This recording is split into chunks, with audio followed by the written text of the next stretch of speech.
Assalamualaikum warahmatullahi wabarakatuh. Selamat datang kawan-kawan di channel saya, Catatan Akuntan.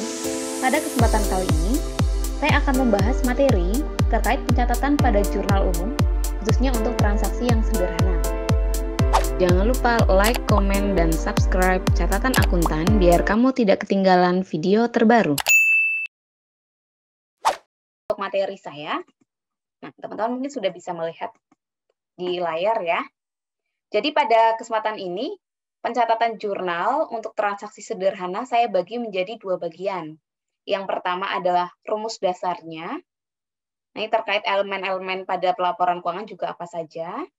Kemudian yang bagian kedua terkait kasus dan cara mengerjakan atau jawabannya dari kasus tersebut.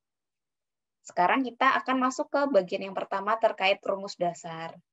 Jadi pada laporan keuangan paling tidak itu ada 5 elemen. Nah, ada kewajiban, ekuitas, dan pendapatan. Kewajiban, ekuitas, dan pendapatan di sini bertambah di sebelah kredit, berkurang di sebelah debit. Jadi bertambah di sebelah kredit dan berkurang di sebelah debit itu seperti aturan mainnya gitu kan. Sama ketika ada permainan pasti kita punya aturan main. Sama ketika di akuntansi di sini, aturan mainnya seperti itu. Kewajiban bertambah di sebelah kredit, berkurang di sebelah debit. Kalau teman-teman perhatikan, ekuitas, di situ teksnya, tulisannya itu berwarna merah. Apa artinya? Ketika teksnya berwarna merah berarti ada pengecualian. Ketika di situ rumusnya adalah ekuitas bertambah di kredit, berkurang di debit, berarti tidak semuanya. Tidak semua akun dalam ekuitas. Tapi ada pengecualiannya. Pengecualiannya akun apa saja? Nanti kita lihat di slide selanjutnya, gitu ya. Ada dua elemen lagi, yaitu aset dan beban. Aset dan beban itu kebalikannya dari kewajiban, ekuitas, dan pendapatan. Kalau aset dan beban itu bertambah di sebelah debit, berkurang di sebelah kredit. Teman-teman perhatikan, aset tulisannya berwarna merah, berarti ada pengecualian di sana. Aturan mainnya ada pengecualian. Ya, kita lanjut ke slide tentang aset. Tadi aset teksnya berwarna merah menunjukkan ada pengecualian. Jadi sebenarnya tidak semua aset bertambah di sebelah debit dan berkurang di sebelah kredit. Nah, kalau teman-teman lihat, akun-akun yang teksnya atau tulisannya berwarna merah ini adalah pengecualian. Jadi untuk cadangan kerugian piutang, kemudian ada akumulasi penyusutan peralatan, mesin, akumulasi penyusutan mesin maksudnya, akumulasi penyusutan kendaraan, akumulasi penyusutan gedung, dan kalau akun lain ada amortisasi ya. Itu bertambah di sebelah kredit, berkurang di sebelah debit. Kalau akun-akun yang berwarna putih di sini, bertambahnya debit, berkurang kredit. Yang merah itu kebalikannya. Nah, di sini adalah contoh akun-akun sederhana dalam elemen aset. Jadi akun-akun aset tidak sesederhana ini, tapi masih banyak. Ini cuma contoh saja. Seperti itu ya. Kita lanjut ke elemen yang kedua, ada kewajiban. Nah, kewajiban tadi warnanya putih, berarti semua kewajiban bertambah di kredit, berkurang di debit.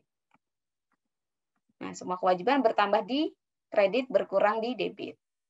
Ini rumusnya sama ya, kewajiban sama ekuitas. Nah, ekuitas di sini teksnya warna merah, berarti ada pengecualian untuk prive. Prive itu seperti ini.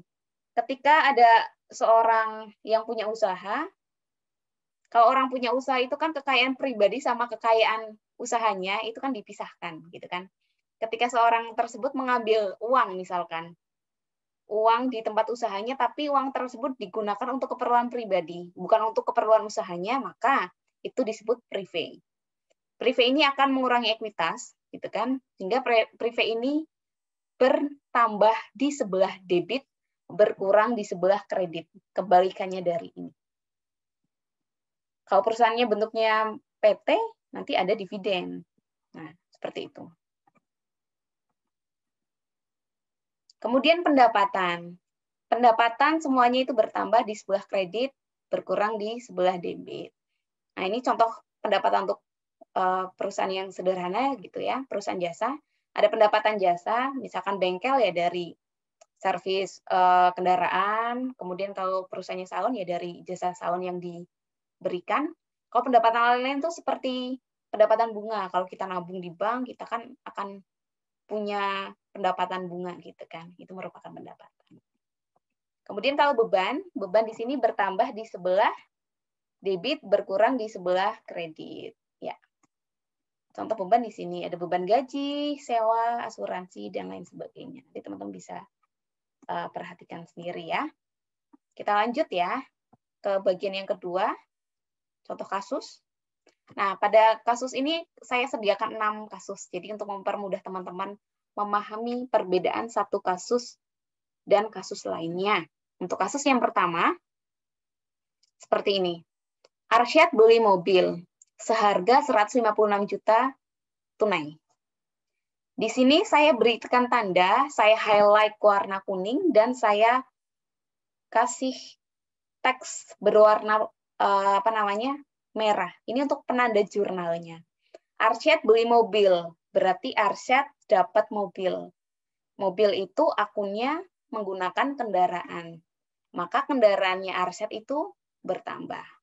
Mobil, kendaraan, bertambah di debit senilai 156 juta rupiah.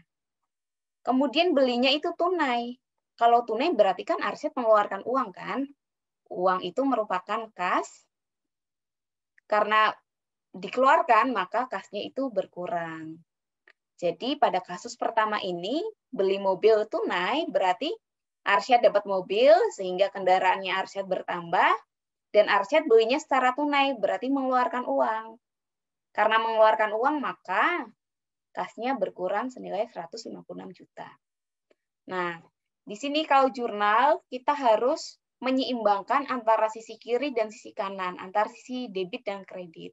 Di sini kendaraan 156 juta, kasnya 156 juta, berarti sudah balance atau seimbang. Berarti ini sudah clear ya. Kemudian kita masuk ke contoh yang kedua. Nah, sekarang Imelda membayar gaji. Bayar gaji tunai kepada karyawannya senilai 30 juta. Kalau kreditnya pasti teman-teman sudah paham ya. Agak mirip sama yang di atas kreditnya. Mirip. Gitu ya. Bayar gaji. Karena bayar gaji, maka akan ada yang namanya beban gaji. Beban gajinya bertambah. Di sebelah debit. Nilainya 30 juta. Tadi bayarnya tunai. Sama kayak yang di atas. Beli tunai. Ini bayar tunai. Berarti akan ada kas ya. Kasnya di sini di kredit berarti kasnya berkurang. Nah, kalau kita lihat sudah balance antara debit sama kredit. Bayar gaji tunai, berarti akan ada beban gaji di debit, kasnya di kredit. Ya, seperti itu ya. Kita lanjut ke soal yang ketiga. Sekarang bengkel mobil Asya telah menyelesaikan pekerjaan untuk servis mobil miliknya Tuan Budi. Selesai bekerja. Nilai pekerjaan 1.350.000 belum dibayarkan. Kadang kan orang mau servis kendaraan, kadang kan ditinggal. Itu kan bisa jadi ditinggal 1-2 hari baru diambil gitu kan. Nah, sekarang kasusnya Tuan Budi ini juga nih servis mobil tapi belum dibayar, berarti kan belum diambil, berarti ditinggal gitu kan. Asumsinya seperti itu. Maka kalau bengkel mobilnya sudah menyelesaikan pekerjaan, berarti dia berhak untuk mencatat yang namanya pendapatan. Gitu ya. Ketika kita sudah bekerja tapi kita belum dibayar, maka kita boleh mencatatnya sebagai pendapatan. Karena kita pakai pencatatan accrual basis. Jadi walaupun kita belum terima uang, tapi kita sudah bekerja, itu kita boleh asumsikan kita catat sebagai pendapatan bertambah. Nah, di sini pekerjaannya belum dibayarkan. Berarti kan kita punya piutang kan. Bengkel Asya ini punya piutang. Piutang itu bertambah di sebelah debit. Nah, di sini piutang bertambah di sebelah debit ya. Piutang bertambah di sebelah debit 1.350.000. Nah, kemudian kreditnya itu pendapatan jasa 1.350.000. Kenapa pendapatan? Karena kita sudah bekerja, sudah menyelesaikan pekerjaan. Walaupun uangnya belum diterima, kita boleh mencatatnya sebagai pendapatan. Ini kita sering dengar istilah accrual basis gitu ya. Lanjut. Nah, sekarang Ibu Andi menyetorkan modal awal. Jadi posisinya kasus yang keempat ini Ibu Andin membuka salon. Otomatis Ibu Andin harus mengeluarkan kocek kan untuk keberlangsungan usahanya. Di sini Ibu Andin memberikan uang tunai, kemudian peralatan sama mobilnya untuk operasional kantor. Pada kasus ini kita akan mencatat bukan dari sisi Ibu Andinnya, tapi kita akan mencatat dari sisi salon. Jadi Ibu Andin itu nanti dia punya kekayaan sendiri, itu harus dipisahkan dengan salon Cantika ini, jangan digabungkan, harus dipisahkan. Kita sebagai salon ya, kita sebagai salon, Ibu Andin menyetorkan uang tunai 100 juta, berarti salon kita akan mendapatkan uang. Berarti salon kita mendapatkan kas 100 juta rupiah, kasnya bertambah. Ibu Andin menyetorkan peralatan salon, berarti peralatan salonnya salon Cantika bertambah senilai 53 juta rupiah. Ibu Andin menyetorkan juga mobil, berarti mobilnya salon ini juga bertambah dalam bentuk akun kendaraan senilai 125 juta. Nah, kas peralatan kendaraan ini punya siapa? Oh, punyanya Ibu Andin, maka modalnya Ibu Andin itu bertambah senilai 278 juta rupiah. Modal itu bagian dari ekuitas ya, modal bagian dari ekuitas itu bertambah di sebelah mana tadi? Ya, betul, ekuitas bertambah di sebelah kredit. Jadi kalau di sini semuanya plus gitu kan. Oke, sampai di sini bisa dipahami kawan-kawan semua? Ya, jika bisa kita lanjut ke kasus yang selanjutnya. Ini kasus ke-5. Nah, sekarang posisi di pertanian nih. Pak Rudi membeli cangkul kepada tetangganya. Cangkul itu harganya 100.000. Nah, Pak Rudi ini belum punya uang. Jadi sudah berjanji kepada tokonya ini untuk bayarnya bulan depan ya, nunggu Pak Rudi dapat uang. Nah, kalau seperti ini kita mencatat misalkan melakukan pencatatan dari sisi Pak Rudi. Pak Rudi beli cangkul, berarti Pak Rudi dapat cangkul. Cangkul itu akunnya apa? Akunnya adalah peralatan ya. Nah, peralatannya berarti bertambah 100.000. Peralatannya berupa apa? Berupa cangkul tadi. Peralatannya bertambah. Karena Pak Rudi belum bayar, maka Pak Rudi punya utang dong. Maka utangnya itu bertambah senilai 100.000 rupiah. Utang merupakan bagian dari kewajiban. Tadi kewajiban bertambah di sebelah kredit. Maka di sini utangnya di sebelah kredit senilai 100.000 rupiah. Kita lanjut ke soal yang terakhir ya. Nah, ini Michelle. Michelle bayar uang yang dipinjam dari Pipit. Michelle bayar uang yang dipinjam dari Pipit. Berarti sebelumnya Michelle itu punya utang. Sebelumnya Michelle itu mencatat utang di sebelah kredit. Karena sekarang utangnya mau dibayar, maka utangnya berkurang kan? Utang berkurang di mana? Di sebelah debit ya.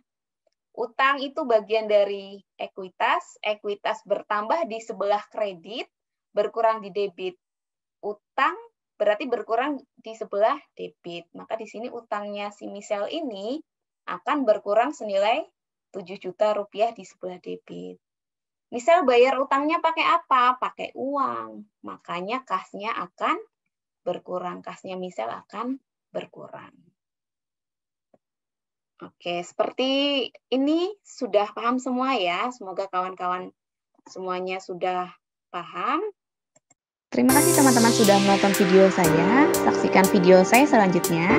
Bagi teman-teman yang menginginkan materi dari paparan tadi, silakan klik di kolom komentar untuk permintaan materi tersebut. Sekian dari saya. Assalamualaikum warahmatullahi wabarakatuh.